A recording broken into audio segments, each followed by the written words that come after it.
now, live at 12. ආයුබෝවන් ඔබ අදත් එක්වන්නේ ලංකාවේ අංක එකේ සමබර තොරතුරු ප්‍රකාශය ලයිව් ඇට් වේල සමගින්. අද ලයිව් ඇට් වේල තුලින් ඔබ හමුවන මම මංජුල වීරසිංහ. මම ඉෂාරා සමරසිංහ. අදත් මුල්ම අවධානය ප්‍රධාන පුවත් සිරස්තල වෙත. ඇස්ට්‍රාසෙනිකා එන්නත් ජනතාවට ලබා දීමට අද සිට විශේෂ වැඩපිළිවෙලක්. පැය 24 පුරා ක්‍රියාත්මක එන්නත් ලබා දීමේ මධ්‍යස්ථානයක් විහාර මහදේවයේ උද්‍යානයේදී.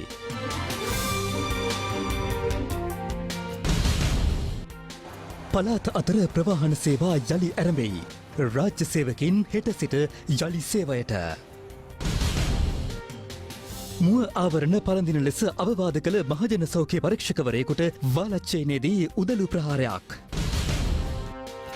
ශාන්ති කර්මයක් මුවාවෙන් කාන්තාවන් දෙදෙනෙකුට ලිංගික අතවර කළ යකදුරෙකු අත්අඩංගුවට. STF වැටලීමකින් හසු වූ අධිවේගී මගෙහි ඉන්ධන ජාවාරම.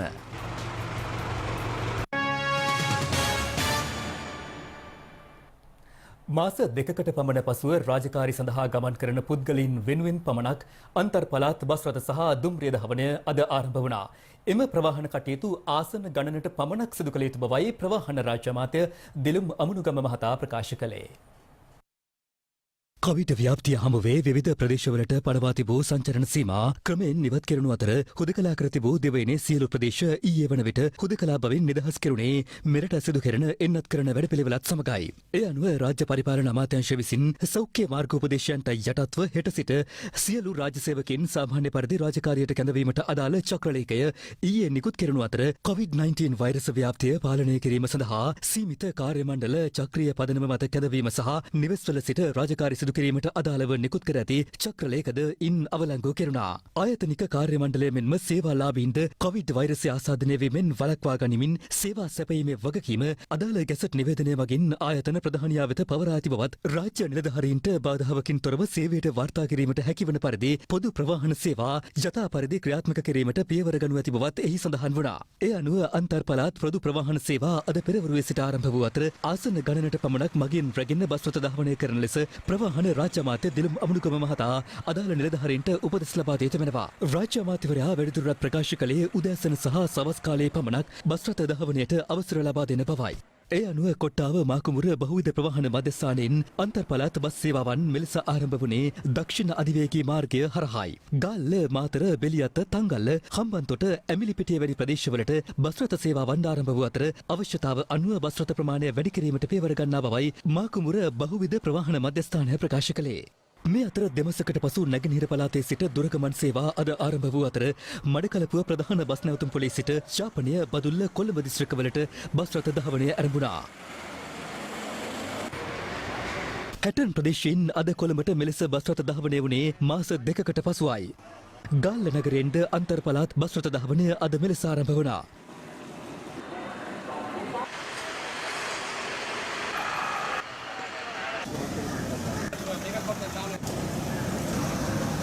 මේ අතර හෙට සිට සීමිත දුම්රිය ගමන් වාර සංඛ්‍යාවක් අන්තර් පළාත් අතර ධාවනය සඳහා එක් කෙරෙන බව දුම්රිය පාලක මැදිරිය සඳහන් කළා.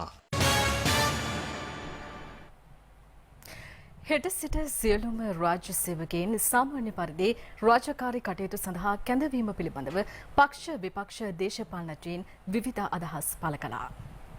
තර මුළු රට පුරාම එන්නත ලබා දීලා දැන් ඒක වැඩි ප්‍රතිශතයක් මේ වෙනකොට ලබා දීලා තියෙනවා. ඒ අනුව අපි රාජ්‍ය සේවය විවෘත කරන්න වෙනවා. රට අරින්න වෙනවා. මොකද එහෙම නොවුනොත් එහෙම වෙන්නේ රාජ්‍ය සේවය කඩාගෙන වැටෙනවා. ඊළඟට පෞද්ගලිකාංශය ඒකට බලපානවා. රජයක් ඇටියට අපේ වගකීම තමයි මේ අභියෝගයට මුහුණ දෙමින් රටේ ජනතාව ආරක්ෂා කරගෙන රට අරින එක. දැන් ඔක්කොමලට වැළටෙන්න කිව්වම නැවත වතාවක් කොළඹ නගරයට විශාල ජනකායක් එක් රැස් වෙනවා. එතකොට ප්‍රවාහන පාසුකම් අපි දන්නවා. කිසි විටකත් ඒ සෞඛ්‍ය නීති රීති වලට අනුව මගින් ගෙන යන්නේ නැහැ. ඊට වඩා තමයි මගින් ප්‍රමාණය යන්නේ. එවැනි තත්ත්වයක තවත් අසීමිත ලෙස කොළඹ නගරයට හා අනිකුත් නගරවලට ගෙන්වා ගැනීම තුළ ආණ්ඩුව බලාපොරොත්තු වෙන්නේ තවත් මේ කොවිඩ් රෝගීන් වැඩි කරන්නද? දැන් සියලු රාජ්‍ය සේවකයන් එන්නත් කරණයට භාජනය වෙලා තියෙනවා. ඒ වගේම සාමාන්‍ය මහ ජනතාවගේ වැඩ කටයුතු අවශ්‍යතා ඉටුවීමත් සිදු විය යුතුයි. ඒ හින්දා ඒ තීන්දුව රජය අරගෙන තියෙනවා. ප්‍රවේශමෙන් රට විවෘත වෙන්න ඕනේ. රටේ සාමාන්‍ය කටයුතු කරන්න ඕනේ. ඒක අපි පිළිගන්නවා. නමුත් ප්‍රශ්නේ තිබෙන්නේ ඉන් එහා ගිහිල්ලා සියල්ල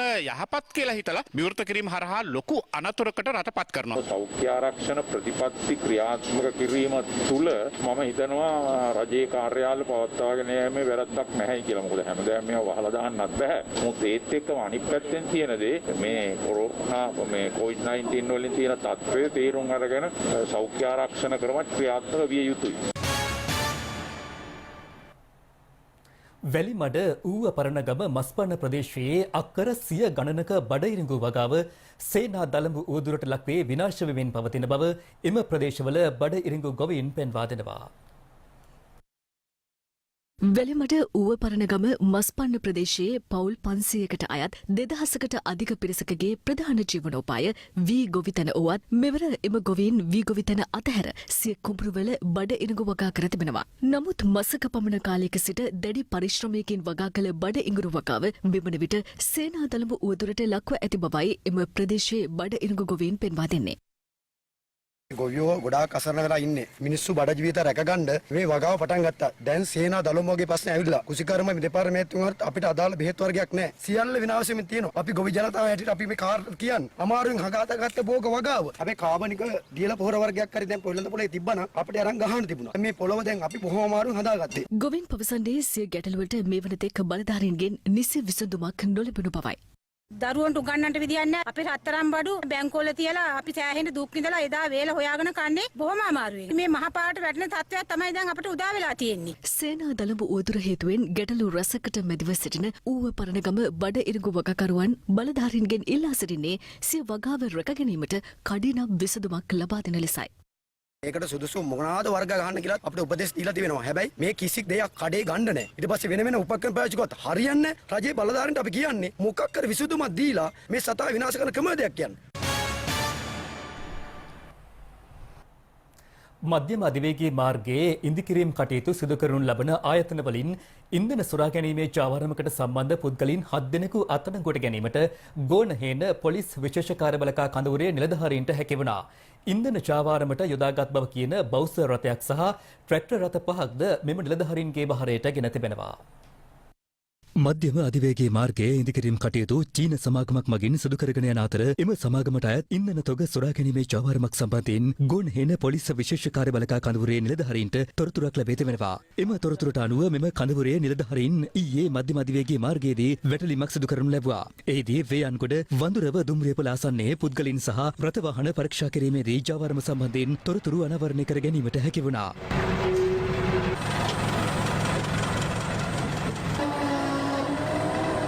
කොච්චර කාලයක් කරගෙන යනවා? මාසයක්. දවස් 10 මේ වෙත්තේ. නම කියනවා කොච්චර කාලයක් තෙල් දුන්නද කියලා මේ? 4-5 පාර. ඒක කොච්චර දෙනවද? එකපාරට. 350ක් හරියට දුන්නා. 250ක් දෙනවා. ඒ අනුව බර වාහන වලින් ඉන්ධන සොරකම් කරන අවස්ථාවේදී පුද්ගලයන් 7 දෙනෙක් අත්අඩංගුවටගෙන තිබෙනවා. එම බර වාහන රියදුරන් 5 දෙනෙක්, ඒ වගේම ඉන්ධන එකතු කිරීමට දේශීය වශයෙන් නිෂ්පාදිත ට්‍රැක්ටරයකට සම්බන්ධ කර ඇති බෞසරයක් පදවන ලද පුද්ගලයන් 2 දෙනෙක් ඇතුළු පුද්ගලයන් 7 දෙනෙක් අත්අඩංගුවටගෙන තිබෙනවා. මෙම අත්අඩංගුවටගත් සැකකරුවන් සහ ටිපර් රථ 5ක් ඒ වගේම ට්‍රැක්ටරයක් වේයන්ගොඩ පොලිස් ස්ථානයේ වෙත බාර දී තිබෙනවා. අත්අඩංගුවටගත් සැකකරුවන් අද දිනේදී අත්තනගල්ල අධිකරණය වෙත ඉදිරිපත් කිරීමට නියමිත අතර විශේෂ කාර්ය බලකාය සමග වේයන්ගොඩ පොලිසිය මේ සම්බන්ධයෙන් වැඩිදුර පරීක්ෂණ පවත්වනු ලබනවා. මම වාහනේ අරන් ආවේ අද අපේ බොසා ගියා මොන්රාගල තෙල් ටිකක් අරගෙන. ඒ තෙල් අරන් ගියේ මොන්රාගලද? කීයද ඔයගොල්ලෝ ලීටරයක් ගන්න? ලීටර් 80කට ගන්න. අත්අඩංගුවටගත් සැකකරුවන් අවුරුදු 25 50 අතර වයස් සීමාවල පසුවන අතර ඔවුන් කඩවත වේයන්ගොඩ බණ්ඩාරගම දෙහිඅත්ත කණ්ඩිය යන ප්‍රදේශවල පදිංචිකරුවන්. මේ අතර සති කිහිපයකට පසු බණ්ඩාරවල සතිපොළ අද යලි විවෘත කෙරුණා. සෞඛ්‍ය මාර්ගෝපදේශ සහ නිරෝධායන නීතීන්ට අනුගතව සතිපොළ විවෘත කෙරුණද පැමිණ සිටි වෙළඳුන් සහ පාරිභෝගිකින් බොහෝ දෙනෙකු නිරෝධායන නීති උල්ලංඝනය කරමින් සිටින අයුරු දක්නට ලැබුණා. මාසෙම දාන්න ඕනේ නැතුවද මේ?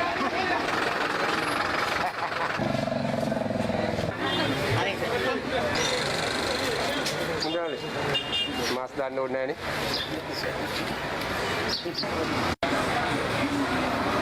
මේ අතර මුව ආවරණ නොපැළඳ සිටි පුද්ගලයෙකුට මහජන සෞඛ්‍ය පරීක්ෂක නිලධාරියෙකු ලබා දුන් අවවාදයකට උරණ වූ පුද්ගලයෙකු මහජන සෞඛ්‍ය පරීක්ෂක නිලධාරියාට උදැල්ලකින් පහර දී තිබෙනවා. ඒ වගේම මෙසේ පහර දුන් පුද්ගලයා වාලච්චන පොලිස් ස්ථානය මගින් අත්අඩංගුවට ගෙන තිබෙනවා. ඔහු අද දින වාලච්චන අධිකරණය වෙත ඉදිරිපත් කිරීමට නියමිතව තිබෙනවා. විශේෂයෙන්ම සෞඛ්‍ය සේවාවල් නිරත වන නිලධාරීන්ට, සෞඛ්‍ය සේවකීන්ට, රාජ්‍ය නිලධාරීන්ට පහර දීම, අඩන්තේට්ටම් කිරීම, සාපරාධී බලහත්කාරය පෑම යන කරුණු සම්බන්ධයෙන් ශ්‍රී ලංකා පොලිසිය ඉතා දැඩි ලෙස නීතිය ක්‍රියාත්මක කරනු ලබනවා. ඒ වගේම මෙවැනි ක්‍රියාවලින් වළකින ලෙසට ජනතාවගෙන් ඉල්ලා සිටිනවා. මේ අතර නිරෝධායන නීති සහ සෞඛ්‍ය මාර්ගෝපදේශ ආරම්භ කළ දින සිට මේ දක්වා කාලය තුළ එම නීති කඩ කළ පුද්ගලයින් 52844 දෙනෙකු අත්අඩංගුවට ගෙන තිබෙනවා. එමෙන්ම පසුගිය පැය 24ක කාල පරිච්ඡේදය තුළ නිරෝධායන රීතීන් උල්ලංඝනය කිරීම වලට අදාළව පුද්ගලයින් 125 දෙනෙක් අත්අඩංගුවට ගෙන තිබෙනවා. ඒ වගේම මේ දක්වා අත්අඩංගුවට ගෙන ඇති මුළු සංඛ්‍යාව 52844ක් පමණ වෙනවා. එමෙන්ම බස්නාහිර පළාතෙන් පිටතට සහ ඇතුළු වන ස්ථාන 13කදී සිදු කරන ලද පරීක්ෂාවන් වලදී පුද්ගලයන් 6165 දෙනෙක් පරීක්ෂාවට ලක් කර තිබෙනවා. ඔවුන් පැමිණි වාහන 2969ක් සමග ඒ වගේම පුද්ගලයන් 72 දෙනෙක් පළාත් සංචරණ මායිම් උල්ලංඝනය කරමින් ගමන් කිරීමට පැමිණි අවස්ථාවේදී අවවාද කිරීමෙන් අනතුරුව ආපසු හරවා යවා තිබෙනවා. ඔවුන් පැමිණි වාහන 42ක්ද සමග තවදුරටත් මේ මෙහෙයුම් ඒ ආකාරයටම ක්‍රියාත්මක කරනු ලබනවා. ඒ වගේම නිරෝධායන රීතීන් වලට අනුගතව කටයුතු කරන ලෙසට ජනතාවගෙන් තවදුරටත් ඉල්ලා සිටිනවා. ශාන්ති කර්මයක් සිදු කරන මුවාවෙන් කාන්තාවන් දෙදෙනෙකුට ලිංගික අතවර කළ යකදුරකු හාලියල පොලිසිය විසින් අත්අඩංගුවට ගෙන තිබෙනවා. අත්අඩංගුවටගත් සැකකරු අද බදුල්ල අධිකරණයට ඉදිරිපත් කිරීමට නියමිතයි. හාලියල බෝගුඩ ලන්දෙවිල ප්‍රදේශයේ නිවසක ඇති දෝෂයක් ඉවත් කිරීම වෙනුවෙන් ඊයේ අලුයම් කාලයේ ශාන්තිකර්මයක් සිදු කර තිබෙනවා. මෙම ශාන්තිකර්මය සිදු කර ඇත්තේ මැදිරිගිරිය ප්‍රදේශයේ පදිංචි යකැදුරකු විසින්. ශාන්තිකර්මය සිදු කරන අතරතුර එම නිවසේ පිරිමි පුද්ගලයන් හට අවට හන්දිවල රැඳී සිටින ලෙස යකැදුරා විසින් දන්වා තිබෙනවා. පසුව යකදුරා විසින් ශාන්තිකර්මය සිදු කරන අතරතුර නිවසේ රැඳී සිටි 45 හැවිරිදි කාන්තාවක් දූෂණය කර ඇති අතර 19 හැවිරිදි තරුණියකටද ලිංගික අතවර සිදු කර ඇති බවයි වාර්තා වන්නේ. සිද්ධිය පිළිබඳ පොලිසියට කළ පැමිණිල්ලකට අනුව යකදුරා අත්අඩංගුවට ගැනීමට හාලියල පොලිසිය කටයුතු කළා.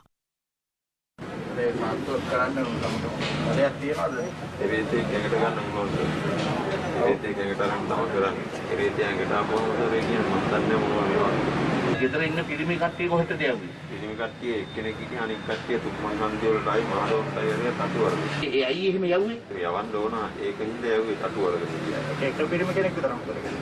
ඒක පිරිමියා කියන්නේ 7 දෙනෙකුට කියන්නේ. ස්ත්‍රී දූෂණයක් කරලා තින අවුරුදු 19ක කාන්තාවකට පිළිවෙතක් බිඳීමක් කරලා තියෙනවා. දැන් තමුන්ට තියෙන චෝදනා තමුන් පිළිගන්නවා. මට චෝදනා කියන්නේ මම බලාත්කාරයෙන් කියන්නේ ලිංගික හැසිරලා නැහැ. ඒක මට බාර ගන්න බැහැ. අත්අඩංගුවටගත් සැකකරු මැදිරිගිරිය අඹගස්වැව ප්‍රදේශයේ පදිංචි 41 හැවිරිදි පුද්ගලයෙකු බවයි පොලිසිය පවසන්නේ. අත්අඩංගුවටගත් සැකකරු අද බදුල්ල අධිකරණය වෙත ඉදිරිපත් කිරීමට නියමිතයි. තවත් දේශීය පුවත් කිහිපයක් කෙටියෙන් දකිමු දැන්.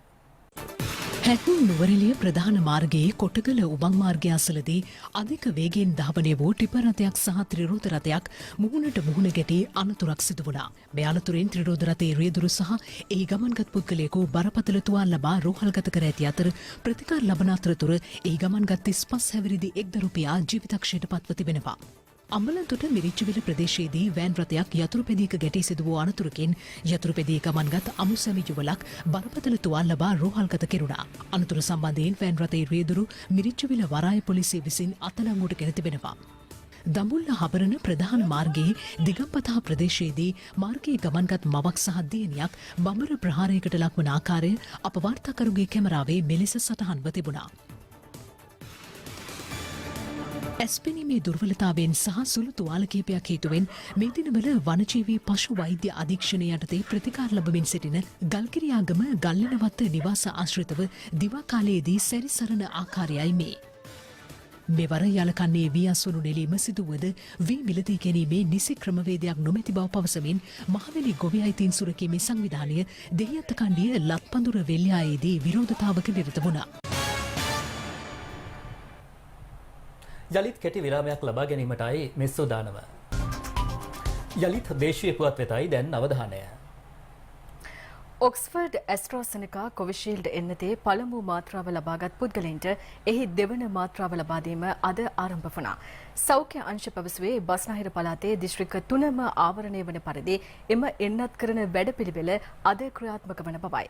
මේ අතර කොළඹ විහාර මහදේවී උද්‍යානයේදී යුද හමුදාව මගින් සිදු කරන එන්නත් කරන වැඩපිළිවෙල අද සිට පැය 24ම ක්‍රියාත්මක වනවා.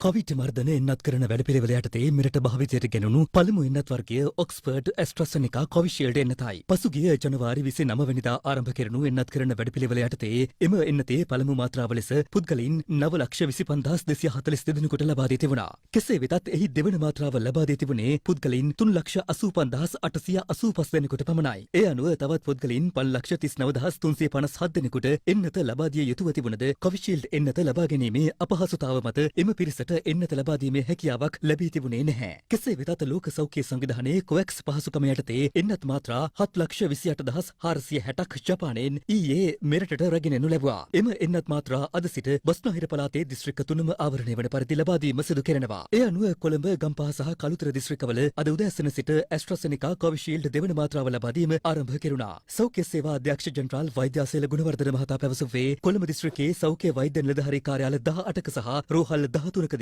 කොවිෂීල්ඩ් එන්නත ලබා දීම අද සිට ආරම්භ කරන බවයි. ගම්පහ දිස්ත්‍රික්කයේ සෞඛ්‍ය වෛද්‍ය නිලධාරී කාර්යාල සහ මධ්‍යස්ථාන 15කදී මෙන්ම රෝහල් 15කදීද එන්නත් කිරීම සිදු කෙරෙනවා. කළුතර මධ්‍යස්ථාන 10කදී එන්නත් කිරීම සිදු කෙරෙන බවයි සෞඛ්‍ය සේවා අධ්‍යක්ෂ ජෙනරාල්වරයා පැවසුවේ. ඊට අමතරව ශ්‍රී ලංකා යුද හමුදාව ඇතුළු ත්‍රිවිධ හමුදාව මගින් කොළඹ සහ ගම්පහ දිස්ත්‍රික්කයේ එන්නත් කරන මධ්‍යස්ථාන 8ක පිහිටුවා තිබෙනවා. කොළඹ දිස්ත්‍රික්කයේ විහාර මහදේවී උද්‍යානයේ එන්නත් මධ්‍යස්ථානයේ අද උදෑසන සිට එන්නත් කිරීම ආරම්භ කරනු අතර පැය 24 පුරාම එම එන්නත් කරන මධ්‍යස්ථානය විවෘතව පවතිනවා. පහුගිය දවස්වලත් මේ කටයුත්ත යුද හමුදාව ඉතාමත්ම හොඳින් සිදු කරා. ඔබට මතක ඇති මේ ලෝක සෞඛ්‍ය සංවිධානයේ පවා ඇගීමට ලක් වුණා.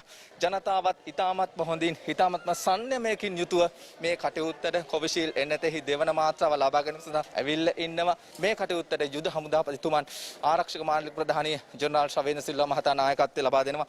මේ එන්නත් කරන ක්‍රියාවලිය කොහොමද සිදු වෙන්නේ? අද දින අපි සාන 8ක දහමුදාපතිතුමාගේ නිවැරදි නායකත්වය මත ඇස්ට්‍රාසෙනිකා දෙවනි මාත්‍රාව ජනතාවට ලබා දෙන්න හැමදාම කරනවා වගේම ශ්‍රී ලංකා යුද හමුදාව පෙරමුණ අරගෙන අද උදෑසනම අපිට හැකියාව ලැබුණා එන්නත් කරන වැඩසටහන අපිට පැය 24 සුරා එන්නත් කරන මධ්‍යස්ථාන අපි මුලින්ම විහාර මහදේවී උද්‍යානයෙන් ඒක ආරම්භ කරනවා හෙට දිනේ අපි දියත වෙනෙත් ඒක ආරම්භ කරනවා පැය 24 තුමා එන්නත් ලබා දීමේ වැඩසටහන අපි අද සිට ආරම්භ කරනවා ශ්‍රී ලංකාවේ. බණ්ඩාරනායක ජාත්‍යන්තර සම්මන්ත්‍රණ ශාලා පරිශ්‍රයේදී ඇස්ට්‍රාසෙනිකා කොවිෂීල්ඩ් එන්නතෙහි දෙවන මාත්‍රාව ලබා දීම අද ආරම්භ වුණා. එන්නත් කිසිසේත්ම ඉවර වෙන්නේ නැහැ. මොකද ඇස්ට්‍රාසෙනිකා එන්නත් ඊයේ පමණක් අපිට 7,28,000ක් ලැබුණා. මුළු ලංකාවෙම ඉන්නේ 5,40,000යි දෙවෙනි මාත්‍රාව බලාපොරොත්තු වෙන්නේ. ඒක නිසා පළවෙනි මාත්‍රාව ඇස්ට්‍රාසෙනිකා ගත්ත හැම කෙනෙක්ටම අනිවාර්යයෙන්ම දෙවෙනි මාත්‍රාව දෙනවා. අන්තිමයටත් දෙවෙනි මාත්‍රාව දෙනකම්ම ගහලා ඉවර කරනවා. අද දවසේ විතරක් නෙමෙයි මේක දෙන්නේ. එක ස්ථානික පමණක් විතරක් නෙමෙයි දෙන්නේ. ඒක නිසා කලබල වෙලා දුවගෙන එන්න අවශ්‍යතාවක් නැහැ.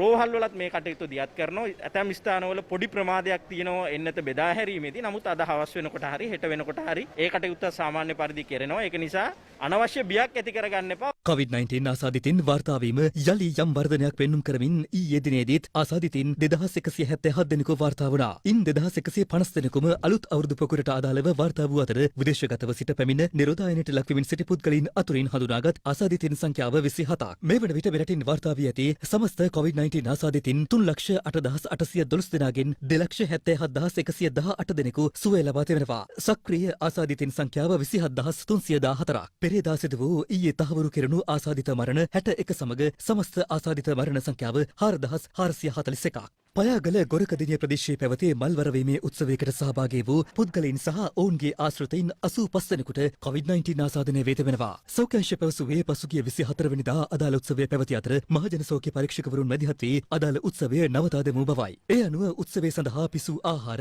නිවසියා විසින් එම උත්සවයට ආරාධනා කළ පුද්ගලයින්ගේ නිවෙස්වලට ගෙන ගොස් දී තිබෙනවා. පසුව එම උත්සවයේ ආහාර පිසීමට පැමිණි අරක්කැමියා සහ තවත් 23 දෙනෙකු පසුගිය 26, 28, 29 සහ 30 යන දිනවලදී හදිසියේ අසනීප පැවීමත් සමග සිදු කළ රැපිඩ් ඇන්ටිජන් පරීක්ෂාවලදී ඔවුන් ආසාදිතින් ලෙස හඳුනාගත්තා. ඒ අනුව ඔවුන්ගේ සමීප ආශ්‍රිතින් 212 දෙනෙකු රැපිඩ් ඇන්ටිජන් පරීක්ෂාවට ලක් කර ඇති අතර එහිදී 62 දෙනෙකු ආසාදිතින් ලෙස හඳුනාගනු ලැබුවා. ආසාදිතින් ප්‍රතිකාර මධ්‍යස්ථානවලට යොමු කෙරෙනු අතර ප්‍රදේශයේ පවුල් 40ක් ගෘහස්ත නිරෝධායනයට ලක් කිරීමටයි සෞඛ්‍ය අංශ පියවර ගත්තේ. පොළොන්නරුව වැලිකන්ද COVID-19 විශේෂ ප්‍රතිකාර මධ්‍යස්ථානයේ ප්‍රතිකාර ගනිමින් සිටි ආසාදිතයෙකු ඊයේ දහවල් පලා ගොස් තිබෙනවා. පොලිසිය සහ යුද හමුදාවේ සහාය ඇතිව රෝහල් බලධාරීන් සිදු කළ පරීක්ෂාවකදී අදාළ රෝගියා සොයාගෙන ඇත්තේ වැලිකන්ද ප්‍රාදේශීය සභා භූමියේ රැඳී සිටියදී. යලි රෝහල්ගත කෙරුණු එම ආසාදිතයා ඊයේ රාත්‍රී 8:30ට පමණ යලිත් රෝහලින් පලා ගොස් තිබෙනවා. පොලිසිය සහ යුද හමුදාව එක්ව යලිත් ඔහු අල්ලා රෝහල්ගත කිරීමටයි පියවරගෙන ඇත්තේ. බොරැල්ල සරණපාල මාවතේ පදිංචි 42 වෙනිදි මේ පුද්ගලයා මත්ද්‍රව්‍යයට දැඩිව ඇබ්බැහි වූවෙකු වන අතර පසුගිය 28 වෙනිදා ඔහු රෝහල්ගත කර ඇත්තේ අහඹු රැපිඩ් ඇන්ටිජන් පරීක්ෂාවකදී ආසාදිතයෙකු ලෙස හඳුනා ගැනීමත් සමගයි. ටෝකියෝ ඔලිම්පික් උළෙලේ 9 වෙනි දිනේ උදෑසන තොරතුරු දකින්නටයි මේ සූදානම. Tokyo Olympic 2020. Tokyo Olympic